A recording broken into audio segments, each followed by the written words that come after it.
So, here we are again. I'm Sean. You're Birch. No, I pointed at you. Right. That was you. Yeah, you No, I wasn't. I didn't forget your name. I was pointing at you like, you talk now. I'm going to do it now. Birch. Yeah. Every time I point at you, you have to say your name. Birch. It looked as though you were reaching for my name before, so... No, I wasn't reaching. I was pointing. Okay, well, that's who I am. Thank you for joining us again for another wonderful podcast. That remains to be seen. Well... Another podcast. There's not... I think a lot of people will be wondering quite a few things listening to this podcast, so I think wonderful might be a... Very well put, very eloquent, yeah. Yeah. And this week we're talking about James Bond. James Bond. So if anybody who hasn't heard of this James Bond fellow, he's a secret agent. Not many people know about him. Yes, he's very secret. We're going to let you in on the secret that is James Bond. So he's typically a man, and I say typically because the reason James Bond is so hard to pin down is because he is not one man. He is, 7 mans? Would you fancy giving us a rundown of in Bond impressions? Bond impressions? Yeah, so, we'll start with Sean Connery. Okay. Yes, Miss... Hey, Miss Moneypenny. Hey, sure as you clam. Brilliant. Definitely done. Spot on. And then you've got bad guy from Mrs. Doubtfire, Pierce Brosnan. Oh, yeah. How he's famously known. Boo. Let Robin Williams take the kids. Yeah. Why did they split up in the film? Because he's an idiot. Violent alcoholic. It doesn't go into that. Why do you think it's like, I know what I can do to get my kids back. I'll dress up as a woman. Yeah. And I'll go over there and I'll take the kids. That was the director's cut. Hey kids, hi, it's me, not your dad. It's like, Dad, we can see it's you. No, it's not Dad, it's me, Mrs. Doubtfire. I'm crazy lady. I used to be a fullback. It's no coon. There's a great story about Robin Williams when he was getting prepared for the role of Mrs. Doubtfire. He got put up in the makeup and the outfit and everything. And of course, they were due to film it, so no one knew the character Mrs. Doubtfire, who's now a very famous character in cinema. But no one knew Mrs. Doubtfire, so Robin Williams dressed up as the character and went down the street just kind of like talking to people. Annoying people. And no one had a clue. And there's this great story that he told where he went into a sex shop and he goes and finds this like massive double-headed dildo there, and he picks it up and he goes to the counter and in the voice he's like, "Excuse me, do you have this in black?" You got a favourite James Bond film? License to Murder. Oh yeah, that's a good one, isn't it? That's the one where Bond and Blofeld have to do a breakdancing competition, and Blofeld's got the advantage because his head's bald and he waxes it up. Right. And it does a head spin. A really good one. And Bond can't compete. So he just kicks him. Runs away. It's a good one. Yeah, that was a good one. Do you have a favourite? My favourite would have to be The Man with the Golden Arse. A lot of gold in Bond films. There is, yeah. Goldfinger, The Man with the Golden Gun. Do you think Goldfinger and The Man with the Golden Arse, do you think anything ever happened between those two? You'd think so. You'd think their paths would kind of cross in the gold circles. Well, famously, Bond films have sex scenes in them, but I don't think they'd put that in. Very metallic. Those two meeting, yeah. A very metallic love scene. Lots of clinking sounds.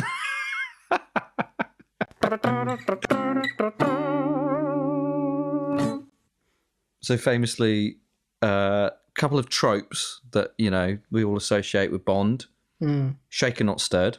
Yeah. Which was how he liked his sesame seeds. A lot of people think it's something to do with a martini, but no, it's sesame seeds, wasn't it? It was. Yeah. He liked shake them. Well, he used to put them in a shoe. Shake them up. He used to love it. Shaking all his sesame seeds together in a shoe. I like this. Yeah, I love that kind of like famous image of like the one of the most deadliest spies in the world, just sat in a corner on his butt, just kind of like shaking a shoe, just with it up close to his ear, so he can hear the sound of the It sesame soothes seeds. him. It's soothing. He's got very traumatic memories of all the people he's ever murdered. Well, that's the thing. They've only, I don't know. Even with the more recent ones, does he show a heck of a lot of remorse? I don't know. I think they give a bit of a nod to him having PTSD. I don't really remember, but it's not. Yeah. He certainly doesn't really show remorse. Well, I mean, they're not going to show Inspector Morse, so he's certainly not going to show remorse. Oh, I could see you waiting for me to finish what I was saying. I knew you had something. I just wasn't sure what. I think that'd be a good, like the next Bond film. I think they should have him and Inspector Morse solving crimes together. Isn't the guy who played Morse dead? So is Roger Moore, and like Bond carries on. So you're saying Morse should be like it should have people stepping into the role, continuously every 4 or 5 films or so. Yes, someone bringing something new to Morse. Maybe they could do what they did for Peter Cushing in Rogue One with the guy who played Inspector Morse.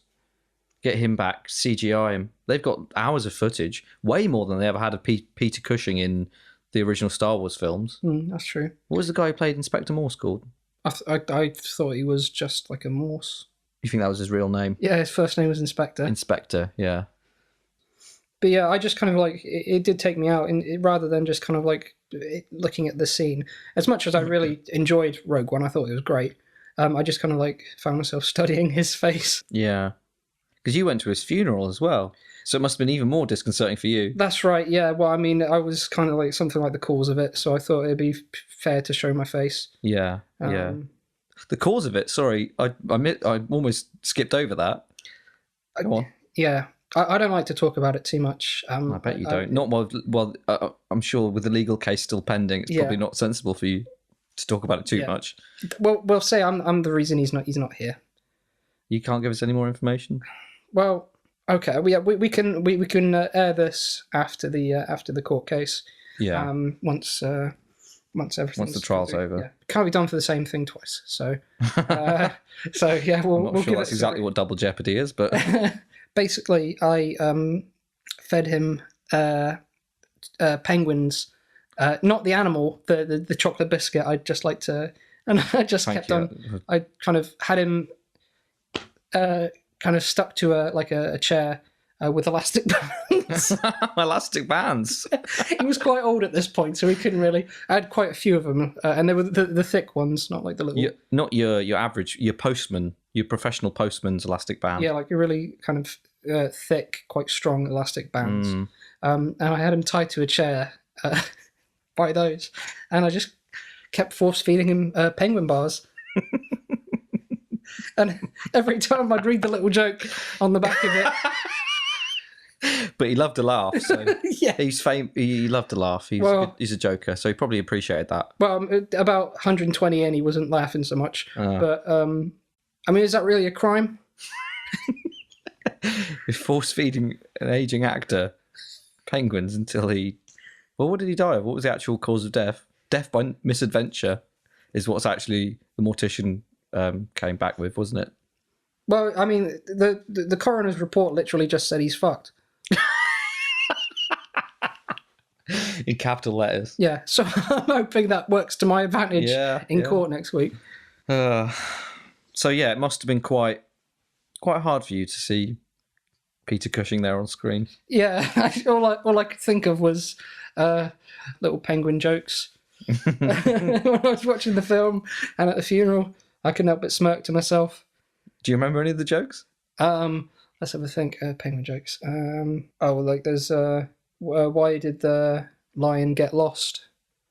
Don't know why. Because jungle is massive. I'm pretty sure that's not a joke on a penguin bar. I don't think kids who eating penguin bars will get that reference. A little bit before their time. Love a bit of drum and bass. Peter Cushing would have got it. Oh yeah, he was a big part of that scene. Yeah, huge. One of the mainstays until his untimely death at your hand. I can't for the life of me remember how we started talking about Peter Cushing.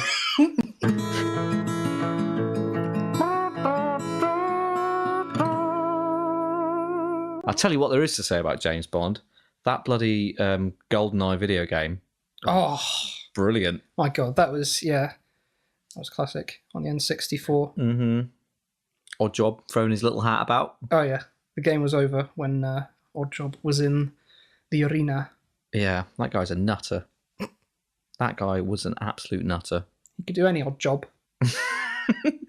That's what he does post-retirement. Odd jobs. Odd jobs, Bob a job. He'll like clean out your guttering for a... Hey, that's what I was going to go for, guttering. That's funny, isn't it? As soon as we say odd job, we think of guttering. Yeah, well, it kind of is. A bit of an odd job. Plug holes, paint a fence, anything. He'll do it. No job too small. Or odd. That's no job too odd. That'd be great on the kind of his little flyer. I don't know. People could take advantage of that, though, couldn't they? Someone ringing him up. He's just like breathing quite heavily. He's like, just how odd can you go? like, mate, do you want me to clean your guttering? Oh, yes, you can clean my guttering. Yeah, I bet he gets all sorts of weirdos calling him up. Well, that's the problem, because he mainly advertises his business in... he etches it into pub toilet stalls. Yeah. In the toilet stalls, yeah. He just scratches it in with his keys. It's like, odd jobs. You know, any job done. Service with a smile. He's got a bad sense for business, you know. He's good at throwing hats. Yeah. Bad sense of business. You know, he's the wrong clientele he's attracting with that kind of marketing. That's true. We could help him with that. Yeah. We'll leave this in, and it'll give a bit of business for him. Yeah. Odd job, if you're listening, do give us a call. We can give you some business advice. Just kind of, tell you where to take your business, because there is potential there for Odd Jobs, Bob a job. But just need a push in the right direction, mate. Yeah, and, you know, we'll leave this in. We'll mention it. People will get a bit of momentum on it, but we don't have any of your contact details. We don't know where to send people. No. We don't know that yet. I don't even think he's still alive. Really? It must be his son who's taken over the business. Odd Job, Junior Job. I can't even... That's a real tongue twister now. Odd Job, Junior, Bob a job. Junior. Bob a junior job knob. Odd Job, Junior, Bob a job. That sounds like some kind of African dish. I have the Odd Job, Junior, Bob a job. Does sound tasty. Oh, that actually, you know, that leads to a good topic of conversation. So who was your favourite Bond villain? Oh, villain. Christopher Lee. I find the henchmen more memorable than the villains, almost. It took me a while. Who the hell was Christopher Lee? He was in The Man with the Golden Gun. He was the man with the golden gun. It's been so long since I've seen that film, I'd completely forgotten. Is he Christopher Lee as Dracula? That's right, yeah. I am the man with the golden gun. That's right. And James Bond has to kind of shove kind of a stake in his heart and like rub onions in his eyes to kill him. Wow. It's sad that you mentioned that, because that's how Christopher Lee actually died, wasn't it? That's true, yeah. A berserk Bond fan. Yeah. People need to realise that these films aren't actually real life. It's a work of fiction. Yeah. Christopher Lee isn't a vampire. No. Nor a wizard, a dark wizard. Sad case of life imitating art, though. Yeah. Well, one for the postmodernists. I just hope that he saw the irony just as he was taking his last breath. Oh yeah, he would have. I'm sure there was a twinkle in his eye and a smile on his face as he slipped out of this world into his the eyes ether. Stinging over the sharp stick in his eye. I say a glint in his eye. It was really just tears. Yeah, it was bits of onion. Seriously though, Christopher Lee, pick a first name. Oh yeah, surnames that are also a first name. It's really terrible. Pick. Any other examples? What, of people with a first name and as a surname? Molly Ringwald. Yeah. It's like, really, come on, one or the other. But henchmen, like I was saying, like the henchmen, I think are a bit more memorable than the villains. You got Jaws. The shark. Yeah, that's right. Blimey. I don't remember that one. Yeah. He fought James Bond on land, which was the real surprising Land thing. shark. Was he? He wasn't one of the street sharks, was he?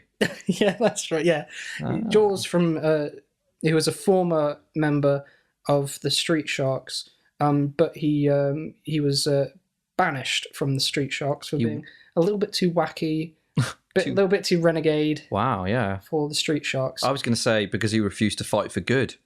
But well, pretty much. As well as being wacky. Yeah. Yeah.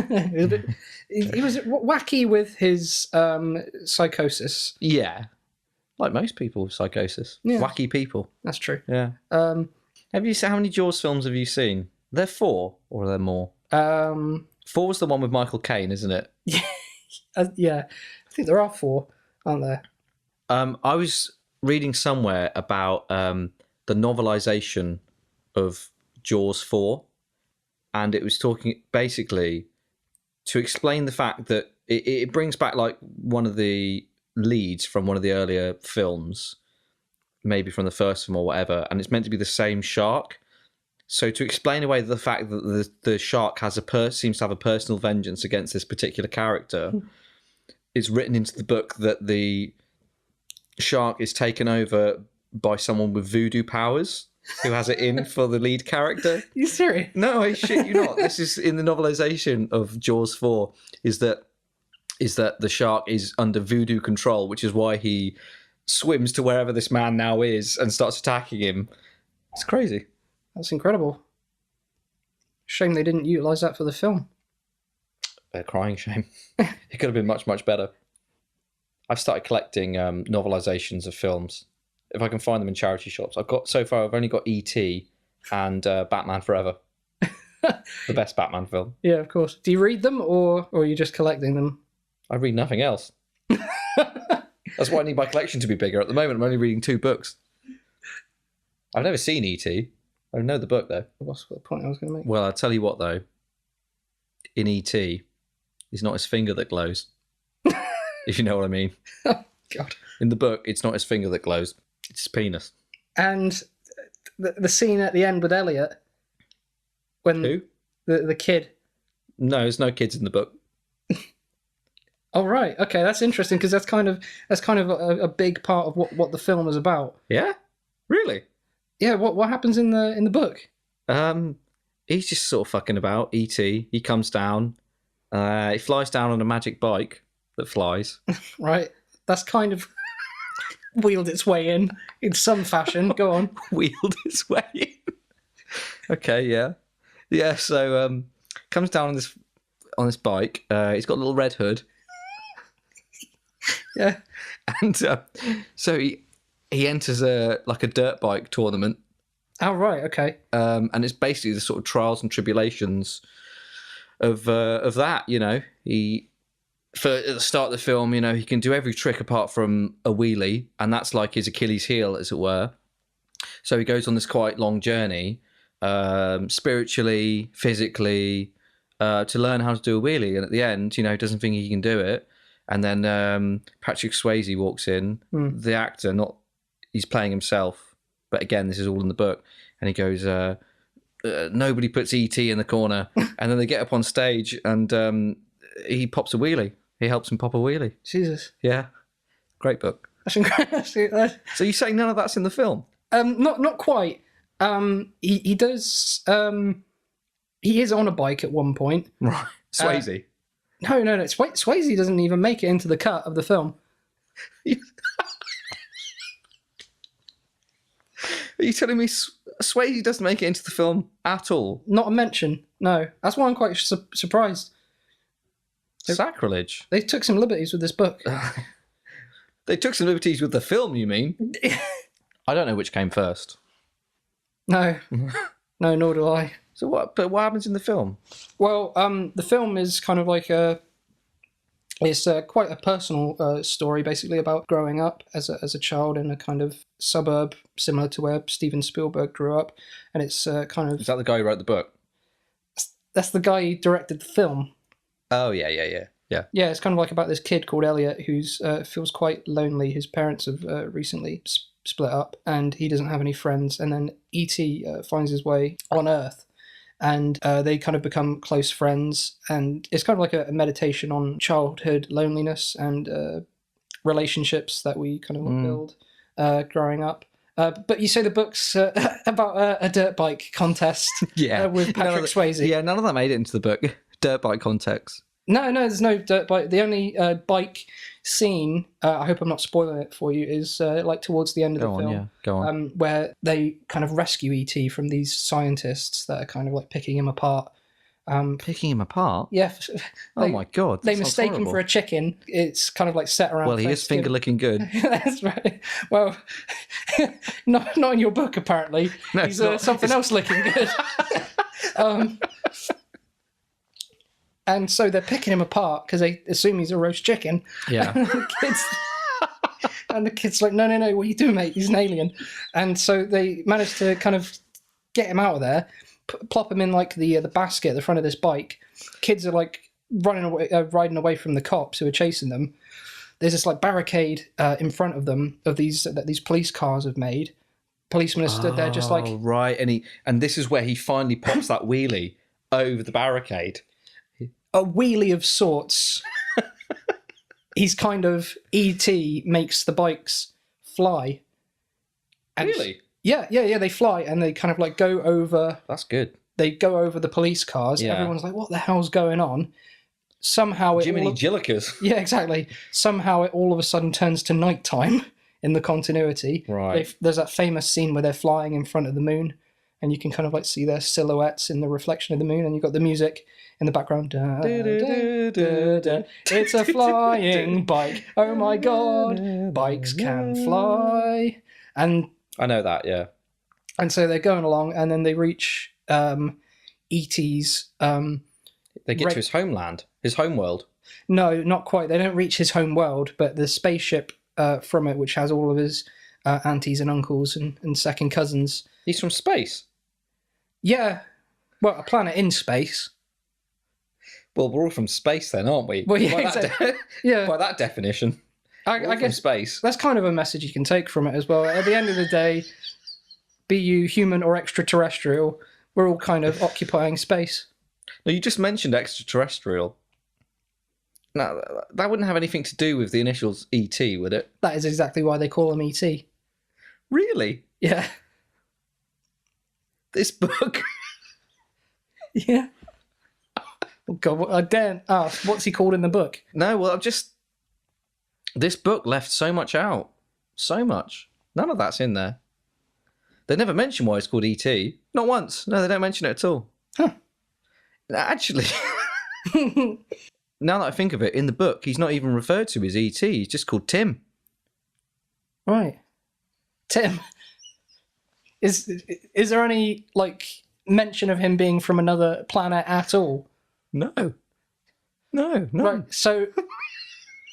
E.T. the Extraterrestrial, the novelisation, is about a man called Tim who has a glowing knob who goes on a dirt bike competition with Patrick Swayze. Yeah, that sums it up pretty well. Right. Yeah. Well, you're going to have to lend me a copy of this book. And you're saying Steven Spielberg wrote this? He did the film. I think. Oh yeah, did the film? Yeah, he directed it. Yeah, and I think he might have. Someone else wrote the screenplay. He might have had some kind of contribution to it in terms of the script, because, like I say, it's quite a personal account of his childhood. Yeah, when he met an alien as a kid. Oh yeah, in the suburbs. Yeah, well, I'll give it a look. Yeah, I'm surprised about the differences between the book and the film, but yeah, it doesn't sound nearly as exciting, to be honest. No, you've certainly painted quite an interesting picture. Now that I think about it, the book I'm thinking of might actually be Tim the Dirt Bike Warrior. It might not be connected to E.T., did you say it was? E.T. E.T., yeah. Echo Tango. Yeah. Who knows? Who knows? Was this Spielberg fellow? Was this the guy who also wrote the novelisation of Jaws 4, the Voodoo Shark? I don't know whether he's ever delved into literature.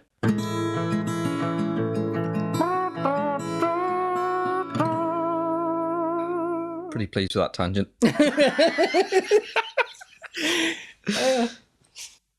Other Bond villains and henchmen. That's it, really, isn't it? Oddjob and Jaws. They are the big two. Got Knick-Knack. Who the hell's Knick-Knack? Are you kidding me? Who the hell's Knick-Knack? Oddjob and Knick-Knack. You know, Who named these people? Knick-Knack, you know, the crisp. Oh, yeah. Crispy little fellow. Yeah, and he... Bursting with flavour, though. yeah, that's true. And, he kind of fights against James Bond. And what did he throw? Was it his namesake, the famed Crisp? He threw a tantrum. Oh, blimey. Yeah. Embarrassing. Whenever he didn't get his... Yeah. See a grown man throwing a tantrum like that. That's embarrassing for everybody. Yeah, whenever he didn't get his own way, he'd just kind of like fall to his stomach and start beating the floor with his fist. It's embarrassing to see. For a series that prides itself on having famous villains and that, I can't seem to think of any, like... Christopher Walken was a villain. He played Zagreb. Not Zagreb, that's the capital of Croatia. Who did he play? It began with Z. Zapdos. No, that's a Pokemon. What? Christoph Waltz? I said Christopher Walken, didn't I? Oh, sorry, I confused the two now. Yeah, Christopher Walken. Yeah, he played... it was in A View to a Kill, wasn't it? Zorin. Max Zorin, yeah. Wasn't his kind of like whole spiel like kind of Silicon Valley? It had something to do with silicon chips, I'm sure, because there's that scene where he's like in his dirigible, and he's in his what? Sorry, dirigible. Okay, go on. Yeah, you just picked the most ridiculous word to describe that. That's all I'm saying. What would you call it? Boat. Do I know what dirigible means? Do I know what dirigible means? I don't think. Oh, come on. Let's Google dirigible. Let's Google the word dirigible. You're pronouncing it wrong. It's dirigible. As in, this lasagna is absolutely dirigible. Airship.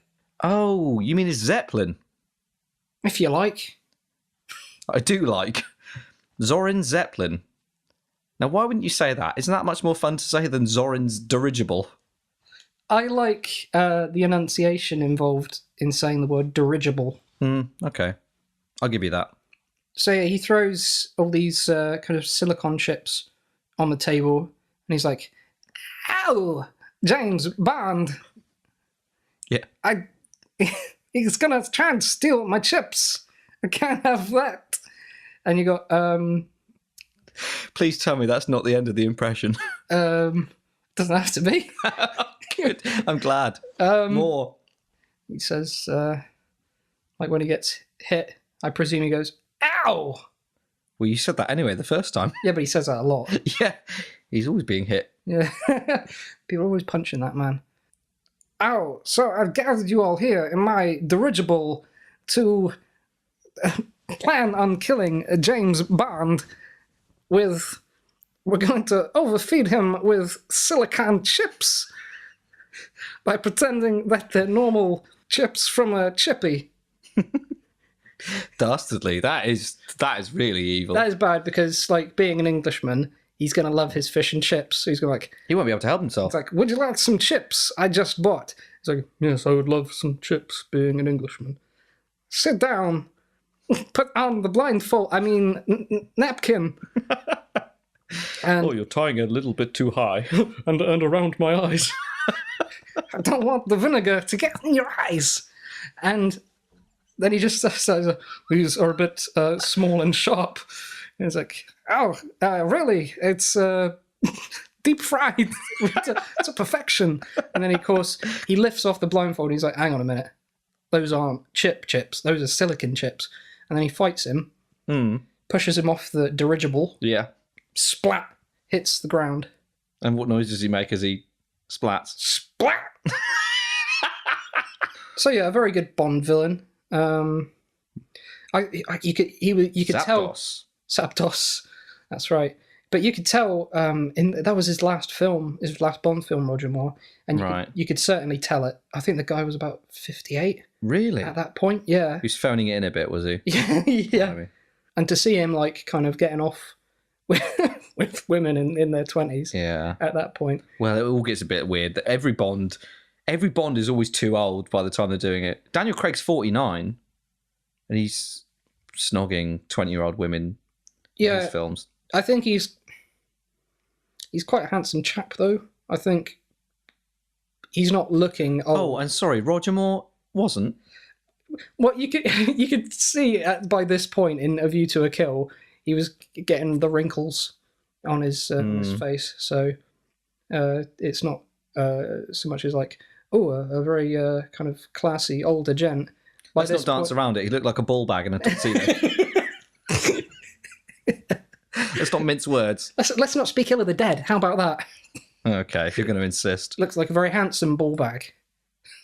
It looked like, yeah, I'll give you that. My favourite film of his is 9 Lives, the film in which Kevin Spacey gets turned into a cat. Yes, yeah. And he's the kind of mystical cat shop owner. Mm. He's clued up about the moral maze that Kevin Spacey has to navigate as a cat to turn himself back into a human. It was a classic. It is a classic, yeah. But he played a similar character in Click. Did he? Yeah. Is that him in Click? I thought it was Adam Sandler. It was Adam Sandler who plays the main character. The clicker. Yeah, but Christopher Walken plays a similar kind of part where he's like a kind of a quirky shop owner. The clicky. Yeah, that's right.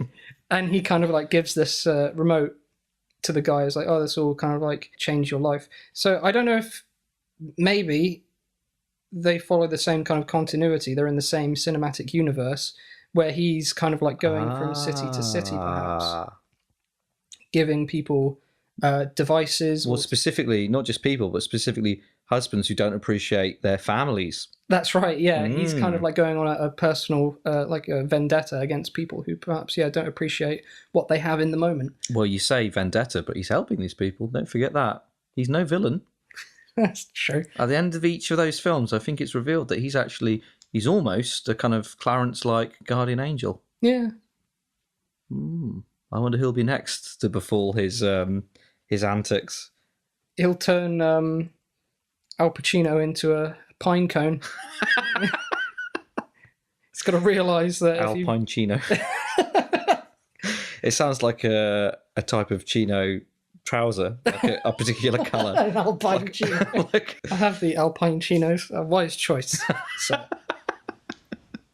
I like to think it will be his film reunion with Robert De Niro after The Godfather Part 2 and Heat. They're finally going to be reunited. In Al Pacino plays a pine cone and Robert De Niro is like a squirrel. They become fast friends. Enemies at first, but they learn to get along. Yeah, the squirrel was kind of like walking around like, my facial impression doesn't translate in an audio medium. No, it doesn't. For those listening, I was doing a facial impression. You were squinting, basically. I was squinting and doing like a very odd kind of smile. Yeah. A la Robert De Niro. He's like, oh, I love pinecone. And he grabs the pinecone. It's like, oh, why are you taking a bite out of me? He's like, oh my God, the pinecone's talking. It's like, I'm a talking pinecone. From Warner Brothers. Al Pacino as a pine cone. As the role he was born to play. As Hollywood's shoutiest man. Oh. Do you know what? If they don't sign on to do this film, I think we can get you in there. I think we can probably shoehorn you into both roles. Yeah, I'm not doing much.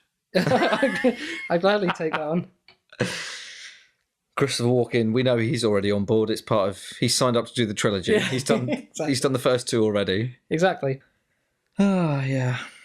Remember when James Bond flew in at the 2012 Olympics and kidnapped the Queen? Oh yeah, that was quite funny, I thought. That was a nightmare, wasn't it though? Because it was when he went rogue and the security forces were after him. He had the Queen and he bundled her into the back of a van and he's driving around London and all these athletes are running after him. Some of them are throwing javelins. The swimmers, they're not much use. Usain Bolt, he made a good go of it. He probably managed to jump on the back of the van and cling on. But yeah, god awful thing to happen, wasn't it? Yeah, I think a lot of people think that was just like a bit written for the games, but in actuality, it wasn't. Very serious, wasn't it? No.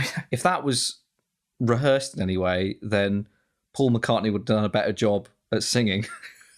The only explanation for it was that was all, pulled out of a hat. He was just doing that to cover up for the fact that James Bond was kidnapping the Queen at that very moment. Yeah. They got her back eventually. Bit bruised. She's fine, really. She's always like that. Yeah. He's saying what are you saying? What can we draw from that? What conclusions can we draw from that? Clumsy. Okay. I thought you were going to make some accusations about Prince Philip. No. No? Not to my Queen.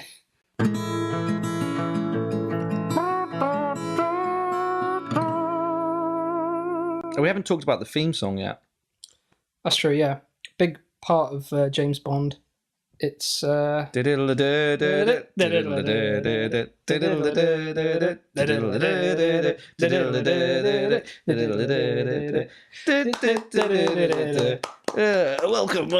James Bond, everybody. Hello there. Yes. Good evening, James Bond. How are you today? I've killed a lot of people. I'm a very broken man. Oh, do you show any sign of remorse? Do you mean Inspector Morse? Yes. When is he coming on? He's actually going to star as the next James Bond after I pop me clogs. Oh, that's fantastic. But isn't he dead? What? This is no way to break the news. Hoots, Sparky. I'm very sorry, but perhaps they could do a kind of what they did with Tarkin, uncanny CGI. Oh, you're right. That was completely uncanny and did not bring anybody out of the film. That is absolutely right. James Bond, everybody. Hey, bastard. Ah, yeah. The end of another episode. Most of this episode was about James Bond. Very concise. Yeah. I don't know if concise is the word I'd use. But I think we were pretty on point. Yeah. This whole episode. Didn't really go off topic. No, not at all. Not much, if any, at all. No. I think we've given people quite a good understanding of the world of James Bond. We've hit on a lot of the main kind of topics to do with it. I particularly think we filled people in on the villains. A lot of people will have forgotten some of those details, those facts. Yeah, that's right. The music, the actors who played him. It's all there. Very concise. So, with that in mind, we'll call it quits and say goodbye from me. And it's goodbye from him. I was waiting for that. Seriously though, goodbye. Toodles.